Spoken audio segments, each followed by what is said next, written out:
මේ ඔයාලා දකින්නේ හයිඩි වල තියෙන විශාලතම බන්ධනාගාරය. මේක නිකම්ම නිකන් ඔයාලා හිතනවා වගේ සිරගෙදරක් නෙමෙයි. එක්සත් ජාතීන්ගේ සංගමය පවා මෙන්න මේ සිරගෙදරට අමානුෂිකව තියෙන නම දාලා තියෙනවා. ඉතින් මේක ටිකක් බර වචනයක්. නඩු විභාගයකින් තොරව දහස් ගණන් ජනතාව මේ සිරගෙදර ඇතුලේ හිර කරලා තියෙනවා. ඉතින් මේක මාරම ජනාකීය බන්ධනාගාරයක්. තමන්ට තමන් කවුද කියලා අඳුරගන්න බැරිදී මිනිස්සු තමයි මේකේ ඉන්නේ. හයිඩි කියලා කියන්නේ ලෝකයේ ප්‍රථම කළු ජනරජය. 1804 ප්‍රංශයේ යටත් විදිහට පාලනයට එරෙහිව සාර්ථක විප්ලවයකින් පස්සේ තමයි මෙයාලා මේ විදිහට ස්වාධීන වෙන්නේ. දන්නවද? මේක තමයි ඇමරිකානු මහද්වීපයේ තියෙන දුෂ්කරම දුප්පත්ම රට වෙන්නේ. 2010 දී මෙහාට ආව දරුණුතම භූමිකම්පාවක්. මේක හැමෝම දන්න ප්‍රසිද්ධ කතාවක්. දන්නවද මේ භූමිකම්පාව හේතුවෙන් මිනිස්සු 2,50,000ක් වගේ මිය ගිහිලා තියෙනවා. ඒ වගේම හයිඩිවල තිබුණ ගොඩනැගිලි යටිතල පහසුකම් සම්පූර්ණයෙන්ම වගේ විනාශ මුඛයට අද වැටුණා. ඉතින් මේක තවමත් මෙහාට බලපානවා. දන්නවද මේ රටේ ඉන්න මිනිස්සුන්ගෙන් බහුතරයක්ම හම්බ කරන්නේ ඩොලර් 2ක වගේ සුළු මුදලක්. හයිඩිවල තියෙන අගනුවර තමයි ෆෝර්ට් ඕ පින්ස් කියන මෙන්න මේ ප්‍රදේශය. මේ ප්‍රදේශය සෑහෙන්න අපරාධ සිද්ධ වෙනවා කියලත් වාර්තා වෙනවා. ඉතින් මෙන්න මේ තියෙන්නේ හයිඩිවල සිරකරුවන්ගේ 50% විතර හිර කරලා පියන ඒ වචනයෙන්ම කියනවනම් අපායක් වගේ බන්ධනාගාරයක්. මිනිමරුවන් ස්ත්‍රී දූෂකයන් වගේම පැහැර ගැනීම වගේ ප්‍රචණ්ඩකාරී දේවල් කරපු සිරකරුවන් ඇතුළුව 4,000කට වැඩි සිරකරුවන් ප්‍රමාණයක් මේ සිරකුටි ඇතුළේ ඉන්නවා. ඇත්තටම පිස්සු හැදෙනවා මේ සිරකරුවන් ඉන්න විදිහ දැක්කම. ඒ වගේම මෙයාලට හම්බෙන දඬුවම්, මේ තියෙන isolated cells, මෙයාලට හම්බෙන කෑම, මේ දේවල් දකිද්දී ඔයාලට තවත් පිස්සු හැදෙයි. මෙහාට ඇතුල් වෙනකොට ඉස්සෙල්ලම දැනෙන්නේ ටිකක් අවුල් සහගත ගඳක්. මෙන්න මේ කොටසට කියන්නේ ටයිටැනික් කියලා. මෙන්න මේ සිරගෙදරින්ද සිරකරුවන්න බලන්න කාටවත්ම එන්න බෑ. එයාලා එළිය ලෝකයෙන් සම්පූර්ණයෙන්ම ඈත් වෙලා ඉන්නේ. ඉතින් කවුරු හරි බ්ලොග් එකක් කරන YouTube ක්‍රියේටර් කෙනෙක් මෙහාට ආවම එයාලා මෙයාලකින් ඉල්ලන්නෙම ඉතින් අපිව බේරගන්න මම කිසි වරදක් කරලා නෙමෙයි මෙහාට ආවේ. අපිට කන්න මොනු හරි දෙන්න. ඇත්තටම මෙයාලා වැරදි කරපු මිනිස්සු තමයි. හැබැයි එක අතකට මාරම පව්. ඔයාලා නිකමට හිතන්න. එළිය ලෝකයෙන් සම්පූර්ණයෙන්ම ඩිස්කනෙක්ට් වෙලා එක ගොඩේ කඳක ගහ මුළු ජීවිත කාලෙම ජීවත් වෙන්න උනහම ඒක මිනිස්සෙට කොහොම දැනෙන්නව ඇතිද? මෙහි සෑහෙන්න සෙල්ස් ප්‍රමාණයක් තියෙනවා. මේ හැම සෙල් එකකම මිනිස්සු උතුරන්න පිරিলা ඉන්නේ. හැරෙන්නව පිටක් නැහැ. මෙහි ඉන්න හැම රැඳවියෙක්ම මේක ඇතුලේ මරා ගන්නවා. ජලය වෙනුවෙන්, ආහාර වෙනුවෙන්, තමන් ඉන්න තැන වෙනුවෙන් ඉඩ හදාගන්න, නිදාගන්න තැන හදාගන්න. හරියට නිකන් කූඩු කරලා ඉන්න සත්තු වගේ. ඔයාලට පේනවද මොනතරම් පොඩි ඉඩක්ද එක මිනිහෙක්ට තියෙන්නේ කියලා? මෙයාලට දවසින් එක පැයක් විතරයි සෙල් එකෙන් එළියට එන්න තියෙන්නේ. අනිත් පැය 23ම ඉන්න තියෙන්නේ සිර කුටිය ඇතුලේ. එක සෙල් එකක සිරකරුවන් 60 දෙනෙක් විතර සිර කරලා තියෙනවා.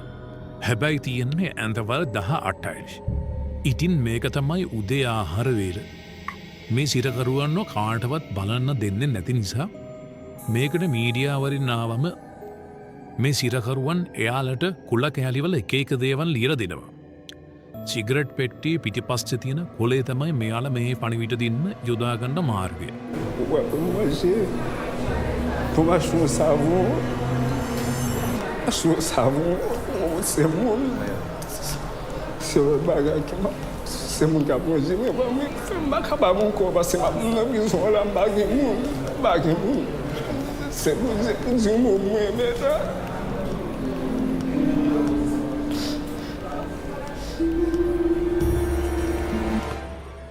ඇයි මම මෙසැනට ආවේ? හේතුවක් නැතුවම මාව මෙතෙන්ට අරගෙන ආවා. මෙන්න මේ වගේ දේවල් තමයි මෙන්න මේ කොල කෑලිවන ලියලා තියෙන්නේ. මොකද මෙයාලට හම්බෙන එකම chance එක තමයි මෙන්න මේ මීඩියා කියන එක. සමහරු නඩු විභාගයකින් තොරව වසර 10ක් තිස්සේ මේ හිරගෙදර ඉන්නේ හේතුවවත් නොදැන. කවද නිදහස් වෙයිද? එයාලව හිර කරලා තියෙන්නේ මෙන්න මේ කිසිම දෙයක් දන්නේ නැහැ. මෙහි ඉන්න සිරකරුවෙක් කියනවා එයා මාර්කට් එකක් ඉස්සරහ නිකන් ඇවිද ඇවිද ඉද්දි එක පාරටම මෙයාව පොලිසියෙන් උස්සගෙන ආලා කියලා. ඉතින් මෙයා දන්නේ මෙයාව ඇරස් කරපු හේතුවවත්. ඊට පස්සේ කොහොම හරි මෙයාව සිරගනලා ඉද්දි තමයි 2010 දී මේ භූමිකම්පාව සිද්ධ වෙන්නේ.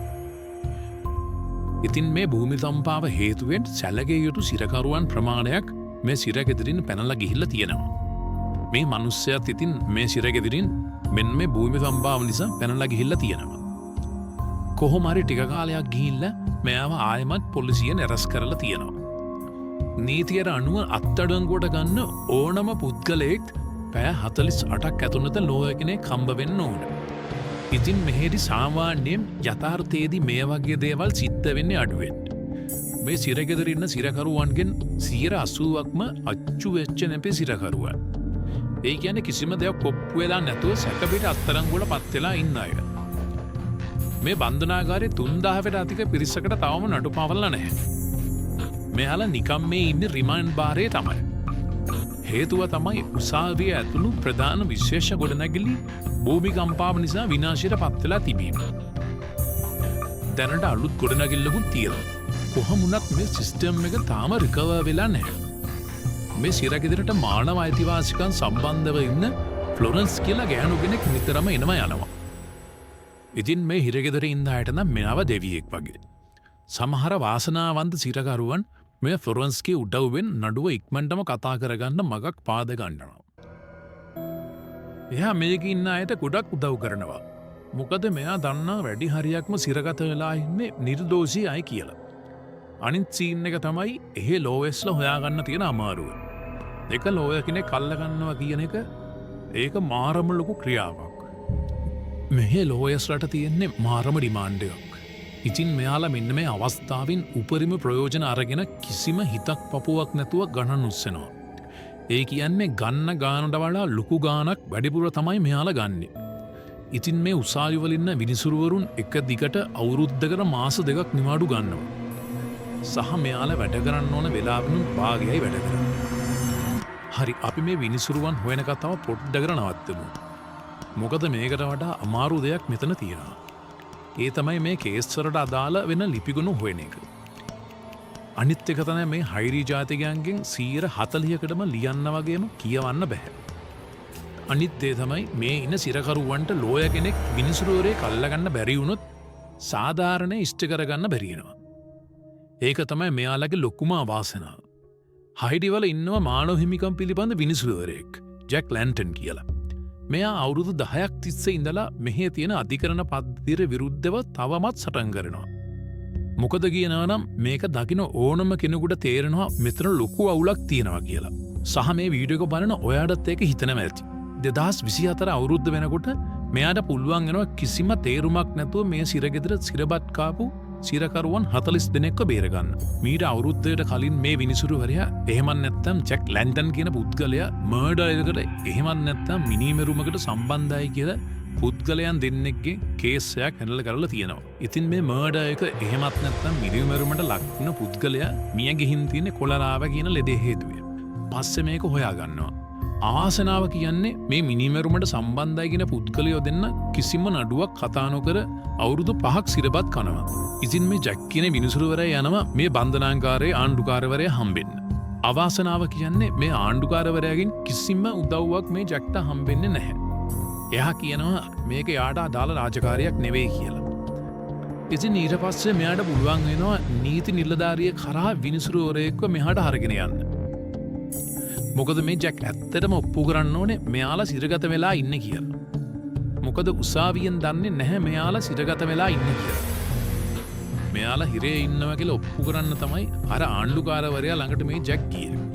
නමුත් ඔයාලා දන්නවා මං කලින් කිව්වා එයා මේකට උදව් කරන්න බෑ කිව්වා කියලා. ඉතින් මෙයාට දැන් මෙයාලා සිරගත වෙලා ඉන්නවා කියලා ඔප්පු කරන්න ලෙටර් එකක් ගන්න පුළුවන් වෙලා තියෙනවා. එක්කගෙන ගියපු විනිසුරුවරයා නිසා. මේ බන්ධනාගාරයේ තත්ත්වය ඇත්තටම භයානකයි. මොකද කියනවා සාමාන්‍යයෙන් මාසිකට සිරකරුවන් 3 දෙනෙක් විතර මිය යනවා. බන්ධනාගාර රෝහලත් ගන්න දෙයක් නැහැ. තනිකරම අපායක් වගේ මිනිස්සු පිරීලා. සමහර මිනිස්සු ඇඳන් යට පවා නිදි. මේ ඉන්න සිරකරුවන්ට දවසට හම්බෙන්නේ ආහාර වේල් 2ක් විතරයි. ඒකත් වතුර දාලා කලවම් කරපු පිටි. ඕනම වැඩක් හරියට කෙරෙන්න ඕන නම් සහයෝගය ඕන වෙනවා වගේ තමයි මෙතනත් සහයෝගය නැත්තම් කෑම නැතුව මැරිලා යන්න තමයි වෙන්නේ. මේ සිරගෙදර ඇත්තටම මිහිපිට අපායක් වගේ. මේ ගොඩක් සිරකරුවන් අසනීප වෙලා ඉන්න එකම කාමරයක් ඇතුළේ හිර වෙලා. අවාසනාවන්තම කතාව තියන්නේ මේ හයිඩිවල ඉන්න ගොඩත් පවුල්වල තමන්ගේ පුතා සැමියා ඒ වගේම තමන්ගේ තාත් මෙහෙම හිරපත් කනවා කියලා දන්නෙවත් නෑ. දෙයාන හිතාගෙන ඉන්නේ මෙයාලා මියන් ගිහිල්ල අතුරු දහන් වෙලා එක්කු පැනල ගිහිල්ල තියෙන. තිබස් 10 භූමිකම්පාවෙන් පස්සේ මේ හයිඩිවල කොලරාව තියෙන රෝගය සෑහෙන්න තුරට පැතිවෙනවා. ඉතින් මේකට දේශීය පුණ්‍යායතන සහ ඒ වගේම දේශීය වෛද්‍යවරුන් සෑහෙම දව් කරලා තියෙනවා. හැබැයි මේ රෝගය ඊට වඩා පවර්ෆුල්. ඒ කියන්නේ මේ රෝගය ඊට වඩා ඉක්මනින් පැතිරෙනවා. තව දෙයක් තමයි මේ ජීවත්වන මිනිස්සුන්ගේ පිරිසුදුකම ඉතාමත් අඩුවෙන් තමයි තියෙන්නේ. ඒ වගේම ආහාර ප්‍රශ්න පානින් එජන ප්‍රශ්න සෑහෙන්න තියෙන රටක් තමයි මේක. ඉතින් මේ ජාතික බන්ධනාකාරයේ සිරකරුවන් 4000කට වඩා පිරිසක් අවුරුදු ගණනක් තිස්සේ සිරපත් කනවා. ඇත්තටම මට තියෙන ලොකුම දුක සහ ලොකුම ප්‍රශ්නය තමයි ඇයි ස්වභාවදාමත් මෙයාට මෙතනින් යලවෙන්න නිදහස් වෙන්න උදව් කරන්න නැත්තේ කියලා. ඇත්තටම අපි ඉපදිලා ඉන්නේ මාරම වාසනාවන්ත රටක. ඒ ගැන ඔයා සහ මම හදවතින්ම සතුටු වෙන්න ඕන. ඉතින් තව වීඩියෝකින් නැවත හමු වෙනකම් විමසුමින් දැනට මේ වීඩියෝ එක අවසන් කරනවා. ඔයාගේ හැම අදහසක්ම පහලින් ලියන් යන්න. එහෙනම් ජය වේවා.